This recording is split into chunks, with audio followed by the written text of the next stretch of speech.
오늘은 올라가는 신앙 7번째 우울증에 대해서 함께 말씀을 나누겠습니다. 예루살렘에서 여리고로 내려가던 사람이 강도를 만나 겁안 죽게 얻어맞고 모든 걸 빼앗기는 그런 상황에 이르렀다 그랬습니다. 인류의 역사는 예루살렘에서 여리고로 내려가는 그러한 역사입니다. 강도인 사탄 마귀는 계속해서 인류를 공격해서 때리고 겁안 죽게 만들고 인간을 파탄에 이르게 하고 있습니다. 이렇게 우리의 삶이 내려가는 신앙이 될 때에 사탄 마귀는 우리를 때리는데 그 때리는 방법 중에 하나가 우울증이라는 거예요.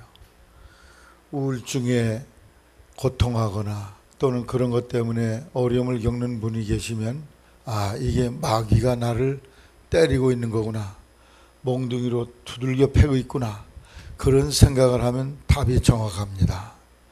우울증이란 무엇입니까? 매일의 생활 속에서 우리가 이렇게 울적한 느낌이나 슬픈 감정을 간혹 느낄 수 있어요. 그게 또 자연스러운 것입니다.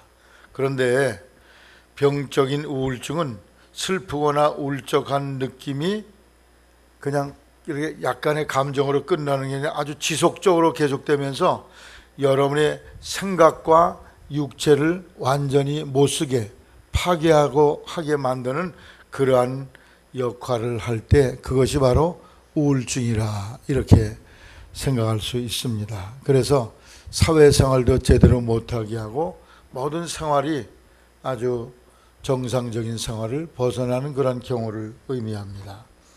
첫째로 우울증의 종류들에 대해서 한번 생각해 봅니다. 어떤 사람이 우울증에 걸리나 어른들만 걸리겠지? 아니에요. 어린아이도 우울증이 있습니다. 소아 우울증이라고, 소아나 청소년들의 경우에 다른 그런 현상으로 우울증에 걸리게 됩니다. 어린아이는 슬픈 표정을 짓거나 울곤 하고 흥미를 상실하고 거부적이고 반항적이고 공격적이고 지나치게 의존적이고 부모에게 매달리는 경우가 바로 이 우울증에 해당되는 모습들인데, 특별히 분리불안으로 인해서 매달리는 행동을 한다든지 학교 가는 것을 두려워하는 것, 이런 것들이 다 그런 종류의 우울증에 해당됩니다.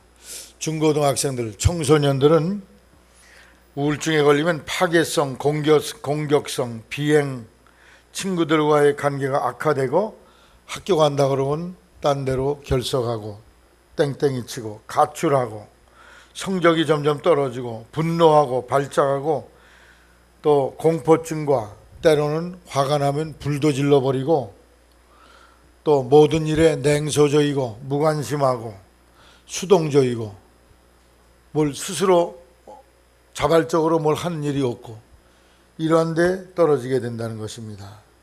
그 어린이 청소년이 우울하면 어른들, 특히 노인들도 우울증에 걸린다는 거예요. 나이가 들어서 부부 중에 한쪽이 세상을 먼저 떠날 때 인간은 굉장한 스트레스를 받아요.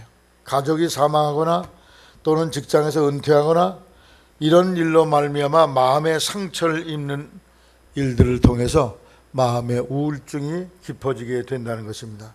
노인들의 우울증은 심적인 우울증으로 끝나지 아니하고 그것이 즉각적으로 신체 기관에 영향을 미쳐서 몸을 병들게 하고 약화시킨다는 거죠. 그래서 소화가 안 된다든지 또는 온몸이 쑤시고 아프다든지 더 나아가서는 지적 능력이 소실돼서 치매 현상에까지 이르게 된다는 것입니다. 그래서 우리 청소년들도 한참 외모의 나이 얼굴을 여기 이쁘게 하고 그러는데 계속 여드름이 막 덕지덕지 나면서 밖에 나가서 남들 보이기가 어렵다, 이런 심한 피부 질환이 생길 때 우울증이 생기기도 한다는 것입니다. 때로는 여러 가지 내과 질환, 어른들은 당뇨, 고혈압, 심장질환, 신장질환, 소화기의 질환, 신경질환 등 이런 것들이 지속적으로 반복해서 일어날 때 우울증에 걸리게 되고, 급작스런 사고로 정형외과나 성형외과나 신경외과 등의 외과 질환 또는 죽음을 앞둔 말기 암 환자들에게 우울증이 심각하게 일어난다는 것입니다. 우울증이 걸리면 식욕이 감퇴되고 잠이 오지 않고 불안하고 체중이 줄고 지적인 능력에 장애가 오고 활력이 소실되고 가슴이 뛰기도 하고 머리가 아프기도 하고 소화불량, 사지 통증 같은 다양한 증세가 일어나게 된다는 것입니다. 그 외에도 계절성 그런 우울증이 있는데 봄, 여름, 가을, 겨울 계절이 바뀜에 따라서 이 감정의 기폭이 커지면서 우울증에 걸리게 된다는 것입니다. 그리고 이 중고등학생들이 우울증에 걸릴 경우에 어떤 현상이 일어났냐, 한국에서 조사해 보니까 중고등학생들 10명 중에 2명 이상이 우울증에 걸려 있다는 거예요. 그 이유는 공부하는 거 스트레스 받아서 그렇다는 것입니다. 그리고 이 우울증에 걸린 학생 중에 특별히 조울증 현상을 보이는 학생들이 33.7%, 3분의 1 정도가 조울증에 빠졌다는 것입니다. 조울증은 뭐냐? 정상적인 생각을 하다가 갑자기 우울하고 슬퍼지다가 또 너무 기뻐가지고 그냥 언제 그랬냐 하고서 날뛰면서 해피하게 하다가 또 수렁으로 빠졌다가 그게 기복이 심한 아주 변덕이 죽을 듯한 그런 이상한 성격으로 화하게 된다는 것입니다. 그래서 우리 청소년들도 우울증이 깊은 그런 학생들이 많이 있다는 거예요. 또 여자들이 우울증을 겪게 되는데 여성들은 이 남성들보다 우울증이 2.5배까지 높다고 그래요. 그러면 여자들이 더 민감한 것 같습니다. 제가 이렇게 보면은 하나님이 아담을 창조하고 조금 아담의 배필로서 하와를 지었는데 하와는 더 섬세하고 예민하고 그런 존재로 하나님 만드셔가지고 아주 이 상황과 현상에 굉장히 민감한 것 같아요. 그래서 여자분들이 더 우울증에 잘 빠진다는 것입니다. 결혼하기 전에 우리 여기 청년들이 계십니다만 결혼하기 전에 어떤 신랑을 만날 것인가, 또 그 사람과 교제하고 결혼을 할 때 이제 지금까지 사는 환경과는 전혀 다른 그런 환경 안으로 이동을 하게 되는데 그때 겪는 스트레스, 압력 이런 것 때문에 우울증이 온다는 거예요. 상대편을 100% 믿을 수 있는가? 그런 여러 가지 생각을 통해서도 우울증이 오기도 하고 이 배우자의 신뢰관계 이런 것이 스트레스의 원인이 되고 그걸로 말미암아 우울증이 생기기도 하고 또 직장 다니면서 거기서 상급자, 동급자들과 서로 관계 속에서 우울증이 생기고 결혼해서 고부 갈등, 시부모님과 갈등 속에서도 우울증이 생기고 자녀를 양육하는 속에서도 우울증이 걸린다는 것입니다. 그래서 이 여성들이 결혼해서 아기를 낳으면 해산하게 되면 우울증에 걸리기 쉽습니다. 그래서 여기 뱃속에 아이가 10달 동안 이렇게 자라다가 이름이 쑥 빠져나가니까 공허하고 허전해지게 된다는 거예요. 그럴 때 가족들과 남편이 아주 애틋한 사랑으로 잘 돌보지 않으면 그 우울증이 깊어져요. 그것 때문에 우울증에 빠졌다가 스스로 세상을 마감한 자살한 사람을 제가 주변에서 제가 봐왔어요. 그래서 여성들이 남자들보다 더 많은 우울증을 겪게 되는 것 같습니다. 우울증에 걸리면 슬프고 우울하고 비관적이고 부정적이고 불안하고 식욕감퇴가 생기고 피곤하고 의욕이 저하되고 정신과 여러 가지 장애가 생기게 된다는 것입니다. 우울증의 원인이 뭘까? 유전적인 것이 있다는 거예요. 부모님들이 우울하게 살던 그런 품성을 가지고 계시면 자녀들 속에 그런 현상이 나타나기가 쉽다는 것입니다. 그래서 우리 부모님들이 예수님 잘 믿고 하나님 주시는 행복감 속에 늘 살면 그 복된 삶이 자손들에게도 유전적으로 물려지게 될 줄로 아시기를 바랍니다. 부모님들이 늘 슬프고 우울하고 걱정근심 속에 살면 자손들도 그렇게 되는 경우가 많다는 거예요. 그래서 우울증 발생 빈도가 높아진다는 것입니다. 또 심리적인 요인, 오늘날 같으면 몸이 뚱뚱해서 살 빼라 뭐 이런 얘기를 한다든지 여러 가지 일로 말미암아 심리적, 정신적인 타격과 스트레스를 받아서 이걸로 말미암아 우울증이 생긴다는 거죠. 직장 생활하면서 우울증, 사업하면서 사랑관계 속에서 생긴 우울증, 또 누가 돌아가셨다든가 이러면 우울증, 이런 우울증이 생긴다는 것입니다. 또 가정불화로 말미암아서 우울증이 생긴다는 거죠. 또 생화학적, 신경 내분비적 원인이 있다는 거예요. 이건 두뇌에서 생겨지는 여러 가지 현상으로 말미암아 이런 우울증이 생기는데 이제 차후에 제가 자세하게 설명을 드립니다. 또 만성 신체 질환, 병이 잘 낫지 않냐고 오랫동안 이 병으로 고생하거나 만성 질병으로 고생하게 되면 거기서 우울증이 생긴다는 거예요. 또 대인관계, 친구들과 좋은 관계를 맺고 그런 속에서 평안하고 행복하게 살 수 있는데 대인관계가 잘 되지 아니함으로 말미암아 스트레스를 받고 그것 때문에 우울증에서 시달리게 된다. 그런 근거들이 있습니다. 그래서 우리 우울증이 여러 가지 종류가 있고 원인도 수없이 많이 다양하다는 거예요. 두 번째로 우울증의 원인과 진단에 대해서 한번 생각해 보겠어요. 우울증은 왜 생기는가? 앞에서도 약간 말씀드렸지만 인간의 두뇌에서는 저녁에 해가 지면 잠을 잘 잘 수 있도록 멜라토닌이라는 그런 호르몬이 분비된다는 거예요. 잠을 편안하게 주무시도록. 그리고 낮에는 계속 잠을 자면 안 되잖아요. 그 멜라토닌이 멈추고 그 다음에 세라토닌이라는 그런 호르몬이 분비돼서 안정적으로 즐겁게 이렇게 유쾌하게 살도록 만드는 뇌의 호르몬이 생성된다는 것입니다. 그래서 여러분이 이제 거기에 아주 주기적으로 맞춰 있어요. 우리 여기 한국에선 저녁이 되면 여러분이 이제 이 멜라토닌이 분비가 돼서 잠을 주무시게 되고 아침이 되면 멜라토닌이 멈추고 이제 세로토닌이 나와서 하루 일상생활을 잘하게 하는데 여러분이 어디 먼 다른 나라에 여행을 가시면 시차를 겪을 거예요. 한국에서 잘 때 자고 일어날 때 일어나는데 거기 가니까 까꾸로 돼 있어. 거기 우리 자는 시간에 거기 깨 있어야 되고 여기 또 깨 있는 시간에 거기선 자야 되고 그러니까 이게 맞질 않는 거죠. 며칠 동안 시달리다가 보면은 다시 이것이 조정이 돼 가지고 그 지역 상황에 맞도록 멜라토닌과 세로토닌이 분비되게 되어 있다는 거예요. 그런데 평소에 늘 걱정과 근심과 염려 속에 살던 사람은요, 우리의 일상생활을 유쾌하고 즐겁게 만드는 이 세로토닌이라는 것이 점점 분비가 줄어든다는 거예요. 그러니까 나중엔 스위치가 딱 꺼져 버린다는 거예요. 생성이 안 된다는 거예요. 이것이 생성이 안 되면은 매일 우울한 삶을 지속할 수밖에 없다는 거예요. 그렇기 때문에 평소에 여러분이 어떤 삶을 사느냐가 중요합니다.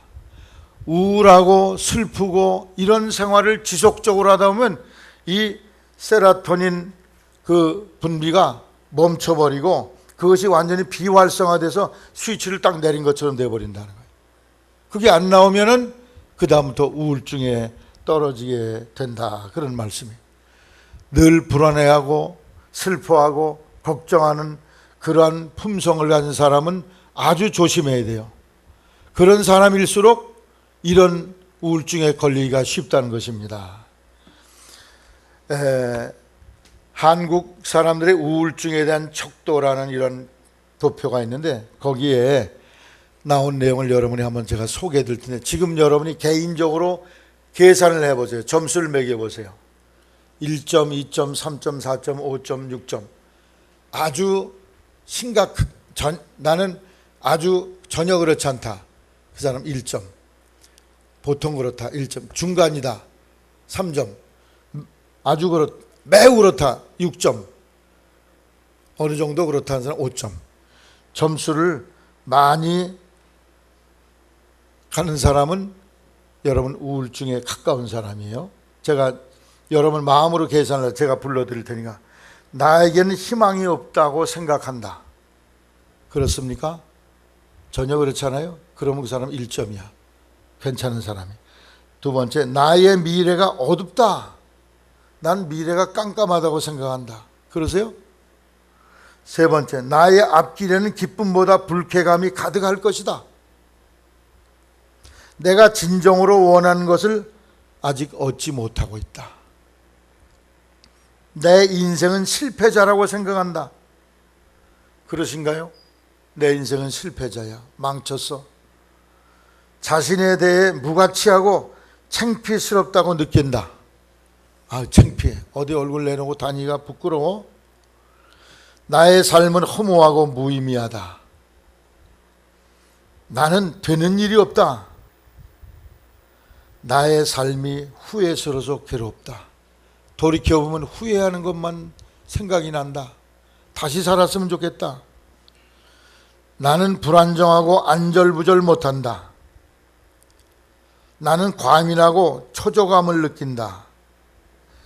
이유 없이 오랜 시간 동안 걱정을 한다. 나는 무섭기도 하고 거의 공포 상태에 빠질 때가 있다. 가족이나 친구가 도와주더라도 울적한 기분을 떨쳐버릴 수가 없다. 슬픔을 느낀다. 비참하고 울고 싶은 기분이다. 대부분의 시간을 울적하게 보낸다. 괜히 울적해서 운 적이 있고 지금도 그런 기분이다. 머리가 아프고 늘 무겁다. 가슴이 답답하다. 식은 땀이 나오고 오한이 난다. 온몸에 열이 치민다. 입안이 마르고 쓰다. 하고 있는 일에 마음이 집중하기가 어렵다. 하는 일마다 힘겹게 느껴진다. 평소보다 말수가 줄었다. 최근에 내 문제를 해결하자는 의욕을 상실했다. 나는 많은 시간 무력감을 느낀다. 때로는 죄책감에 빠지고 의욕을 상실하고 어떤 일에도 흥미를 느끼지 못할 때가 많다. 때로 죽음에 대해서 생각한다. 죽고 싶다. 자살하고 싶다. 이런 생각이 들 때가 많다. 차라리 죽었으면 더 낫겠다는 생각을 하게 된다.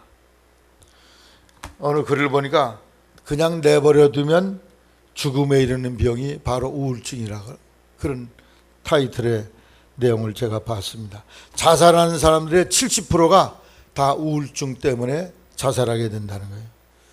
얼마 전에도 이 세흥 아파트에서 한 분이 자살했다는 얘기를 내가 들었는데, 제가 목사로서 양심의 가책을 느끼게 되더라고요.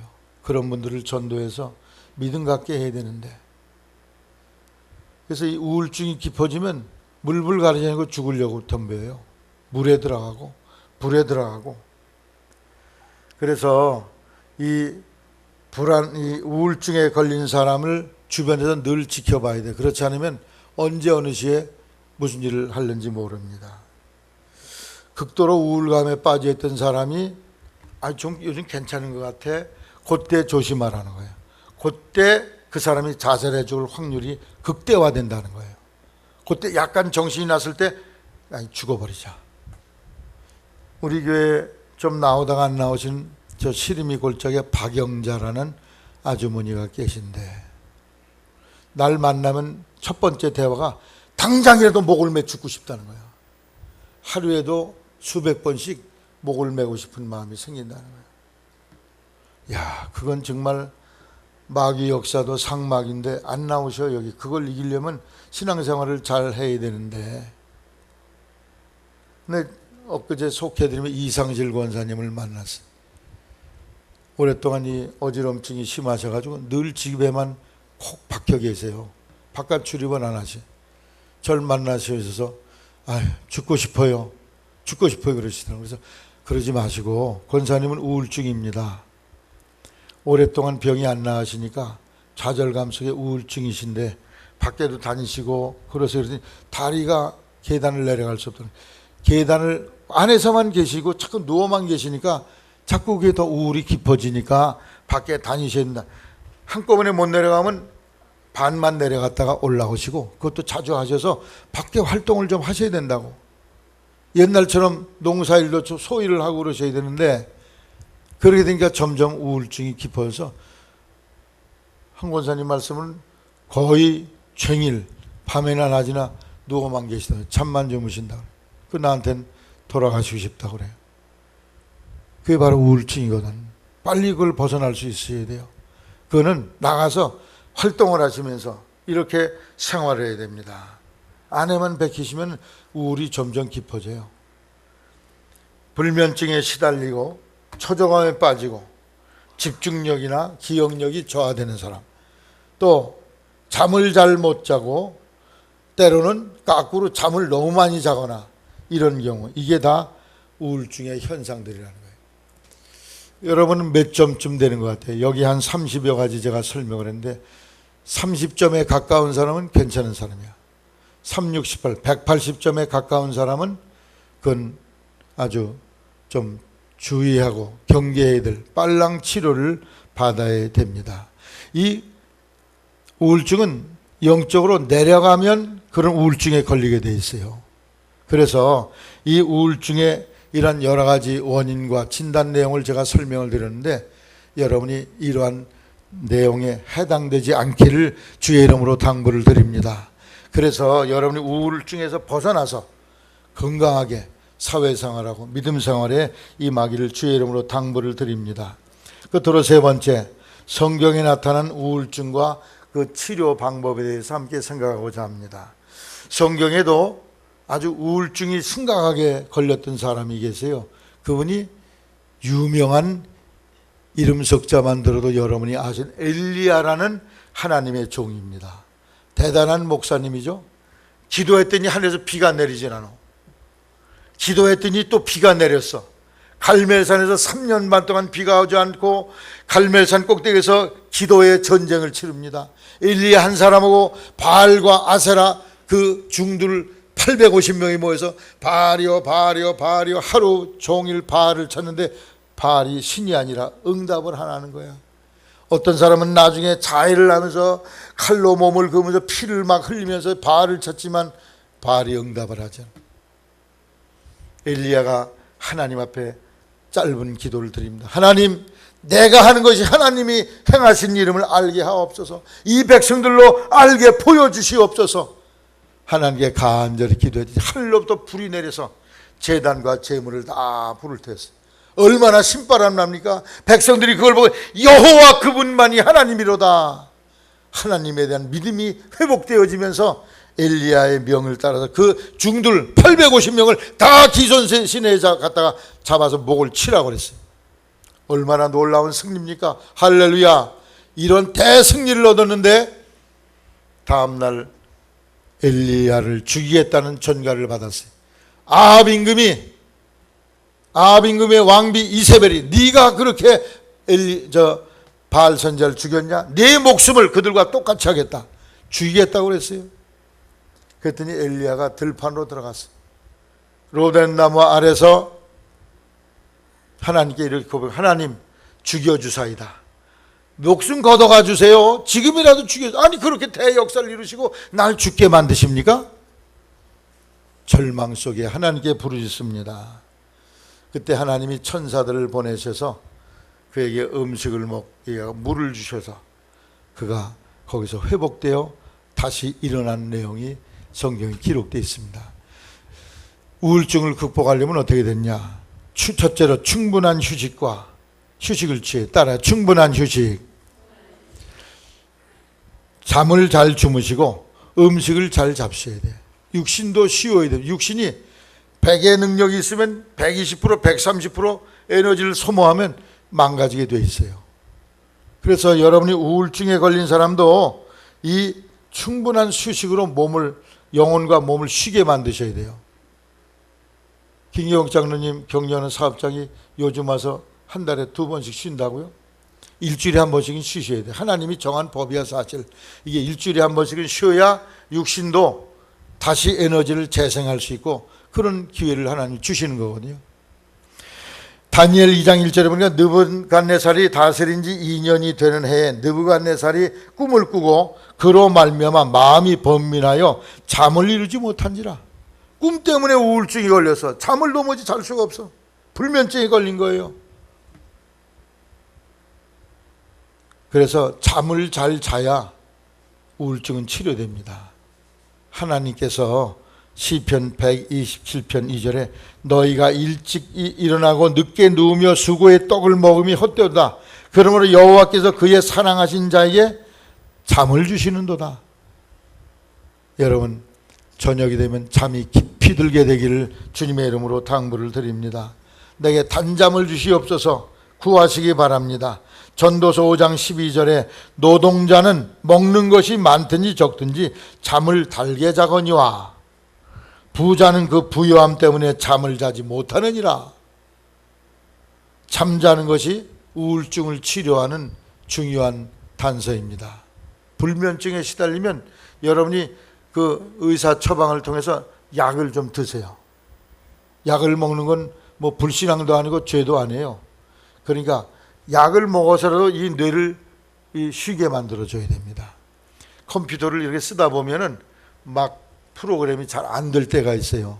그때는 리셋이라는 그 작업을 합니다. 컴퓨터를 한번 껐다가 다시 켜면은 모든 프로그램이 다시 질서정연하게 이렇게 돌아가게 돼 있어요. 사람의 뇌도 너무 신경이 곤두서서 24시간 이게 돌아가면 이게 어디가 엉키고 망가지게 돼 있습니다. 그래서 잠을 푹 잔다는 것은 껐다가 다시 켜는 거예요, 컴퓨터를. 여러분이 잠을 깊이 주무시는 자리에 이르기를 바랍니다. 또 그렇게 잠이 안 되면은 약을 적당하게 잡수시고라도 잠을 깊이 자야 돼요. 그래야 여러분이 치료가 됩니다. 그리고 음식을 잘 잡수셔야 돼요. 맛난 음식점을 찾아가서 음식을 잘 잡수셔야 돼요. 우울증이 걸리면 밥맛이 똑 떨어지거든.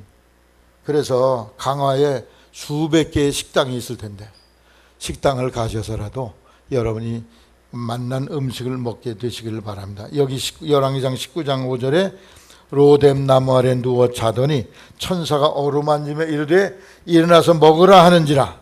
본즉 머리맡에 숯불에 구운 떡과 한 병에 물이 있더라. 이에 먹고 마시고 다시 누웠더니 여호와의 사자가 또 다시 와서 어루만지며 이르되 일어나서 먹으라. 내 길을 이기지 못할까 하느라 하는지라.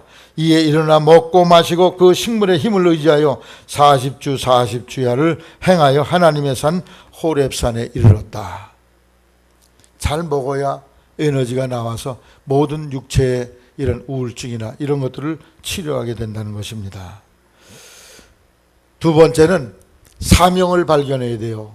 그래야 우울증에서 벗어나게 됩니다. 사명이 뭡니까? 하나님의 시키신 일이야. 거기서 일하면서 의미를 느낄 수 있는 그런 것을 여러분이 찾아내게 되시길 바랍니다. 김용정 원사님, 그 우슈 하시는 거 보람이 있으세요? 보람이 있어. 난 저 어르신이 그거 전혀 평소에 하시던 것도 청년 때 뭐 중년 때 하던 것도 아닌데 은퇴하시고 여기 와서 그걸 기초부터 배우셔서 지금은 강사님, 책임자, 총대표가 되셨으니 그걸 보고 감탄을 해요. 제가 그걸 엄청 좋아하고 사랑하셔. 일거리가 있다는 거예요. 보람을 느낄 수 있는 일거리가 있다는 것입니다. 열왕기상 19장 15절에 하나님께서 이 우울증에 있는 엘리사에게 일을 맡기셨어요. 무슨 일? 여호와께서 저에게 이르시되 너는 내 길을 돌이켜 광야로 말미암아 다메섹에 가서 이르거든 하사엘에게 기름을 부어 아람 왕이 되게 하고. 엘리사가 이스라엘에만 국한된 왕이 아니야. 일본 가서도 왕을 세우고 죽 가서도 왕을 세우는 대단한 그런 선지자였어요. 16절 너는 또 님시의 아들 예후에게 기름을 부어 이스라엘 왕이 되게 하고 또 아벨 무올 사마스의 아들 엘리사에게 기름을 부어 너를 대신하여 선지자가 되게 하라. 하나님의 맡겨진 일거리가 그에게 생겼어. 그래서 아람도 가고 북이스라엘 가고 유다에도 가서 하나님의 맡겨진 직무를 수행하는 속에 그가 보람을 느끼게 되었다는 것입니다. 오스트리아 유명한 정신병학자 알프레드 아들러라는 유명한 그런 정신과 의사 심리학자가 있는데 우울증에 걸린 사람을 상담할 때 이렇게 권고했다는 것입니다. 당신이 이 처방을 사용한다면 2주일도 안 돼서 당신은 깨끗이 나을 것입니다. 그것은 뭐냐? 당신이 매일 어떻게 다른 사람을 기쁘게 하고 도와줄까를 생각하고 그걸 실천해 보십시오. 그러면 당신은 2주 안에 우울증에서 벗어날 수 있습니다. 즉 보람과 의미를 느낄 어떤 일거리를 찾아내야 된다는 것입니다. 여러분 사람은요, 돈도 필요하고 먹을 것도 필요하지만 더 중요한 것은 가치와 의미가 있어야 된다는 거예요. 가치가 있다 그러면 모든 걸 바쳐. 목숨도 바쳐. 여러분, 소나 개나 돼지는 의미를 찾지 않아요. 소는 왜 사는 것일까? 개가 이 밥을 먹어야 가치가 있을까? 이런 걸 따지질 않아. 사람만이 가치와 의미를 찾아요. 그래서 가치가 있고 보람이 있으면 얼마든지 자기가 그 일을 하고 싶다는 말이죠. 그래서 가치 있고 보람 있는 삶, 사명, 하나님이신 어떤 일거리를 여러분이 찾아서 그 일에 임하시기를 바랍니다. 최 집사님, 찬양대 여기 앉아있는 것보다 지휘자니까 어때요? 짐도 무겁지만 보람이 있죠. 찬양대 수준이 엄청나게, 예전엔 약간 좀 거시기니 했는데 지금은 아주 음이 고르게 조화를 잘 이루어요. 감사합니다. 보람이 있는 거예요. 이렇게 하는 것이 보람이 있죠. 아니, 왜 내가 힘든데 이걸 해? 이런 생각보다 보람 있잖아. 자기가 전공한 거, 그 은사와 달란트를 하나님을 위해 쓴다. 여러분, 보람 있는 일을 찾아서 일하게 되시기를 바랍니다. 보람이 없으면 사람은 늦어지고 지치고 우울에 빠지게 돼 있어요. 끝으로 세 번째, 따라서 올라가는 신앙생활 하자. 올라가셔야 돼. 여러분이 믿음이, 기도가 올라가고 말씀 묵상이 올라가고 찬송이 올라가고 예배 봉사가 올라가고. 여러분, 오늘 주일날 잘 나오셨습니다. 일주일에 한 번 나오는 걸로 만족하지 마세요. 속회도 나가시고 저녁 예배도 나가시고. 우리 교회에서 공적 예배가 11번 있어요. 가능하면 그 예배를 다 참여하도록 애쓰세요. 그래야 여러분이 올라가는 신앙이 되는 거예요. 그냥 주일날 한 번 나온 사람은 매주일 한 번씩만 나와. 그건 현상 유지밖에 안 되는 거야. 여러분이 이왕이면 올라가시기를 바랍니다. 그래야 여러분이 강도를 물리칠 수 있어. 이 도적놈 사탄 마귀를 물리칠 수 있고 우울증에서 벗어나게 될 줄로 아시기를 주님의 이름으로 당부를 드립니다. 말라기 4장 2절에 내 이름을 경외한 너희에게는 의로운 태양이 떠올라서 치료하는 광선을 바라니 너희가 나가서 외양간에 나온 송아지같이 뛰리라.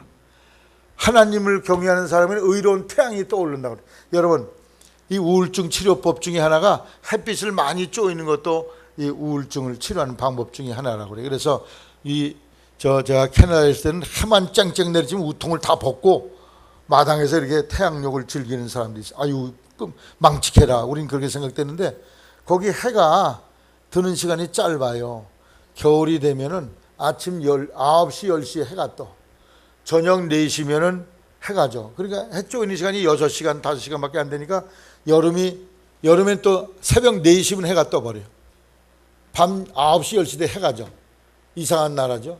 그러니까 이 태양을 빛을 받아서 이 피부가 햇빛을 받으면 여기서 그 비타민 E가 생성이 돼가지고 우울증에서 벗어나게 된다는 거예요.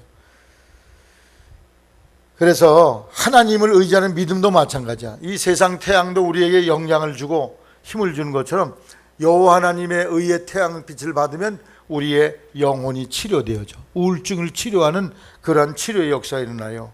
그래서 여러분이 기도, 예배, 말씀, 봉사 이게 올라가서 하나님의 은혜 가운데 치료가 되기를 주님의 이름으로 당부를 드립니다. 괜히 쓸데없는 세상 방법으로 해결하면 할수록 더욱 수렁에 빠져요. 영화 보고 쇼핑하고 좋은 옷 사 입고 좋은 집 사고 친구와 만나 수다 떨고 잠시는 해결되는 것 같아요. 그 시간에는 그거 끝나고 나면 다시 마음이 우울해지고 수렁에 빠지는 걸. 그건 근본적인 해결 방법이 아닙니다. 마치 바닷물 마시는 거 똑같아요. 목마르다고 바닷물 마셔봐요. 잠깐 시원하다가 더 갈증이 나죠. 왜? 짠물 먹었으니까. 그래서 하나님과의 밀착된 관계를 형성할 수 있도록 여러분의 신앙생활에 올라가기를 바랍니다. 따라서 하나님과 영적인 끈이 튼튼해지도록, 여러분이 하나님과 영적 끈이 튼튼해져야 이 우울증을 벗어나. 그래서 믿음이 올라가는 쪽으로 여러분이 마음을 모두게 되시기를 바랍니다. 요한복음 6장 63절에 따라하세요. 살리는 것은 영이니 육은 무익하니라. 육적인 방법 많이 써봐야 무익하게 된다는 결론은 허망하게 끝난다는 거예요. 영적으로 하나님과 밀착되도록 영적인 올라가는 자리에 설 때에 여러분이 이 우울증을 치료받게 될 줄로 아시기를 주의 이름으로 당부를 드립니다. 우울증은 사탄 마귀가 우리를 공격하는 거예요. 두들겨 때리는 것입니다. 우리는 충분한 휴식, 잠과 음식을 통해 충분한 휴식을 하고 또 사명을 발견해서 그 일에 힘쓰므로 의미를 찾고 그리고 영적으로 올라감으로 이 우울증에서 벗어나기를 주님의 이름으로 축원합니다.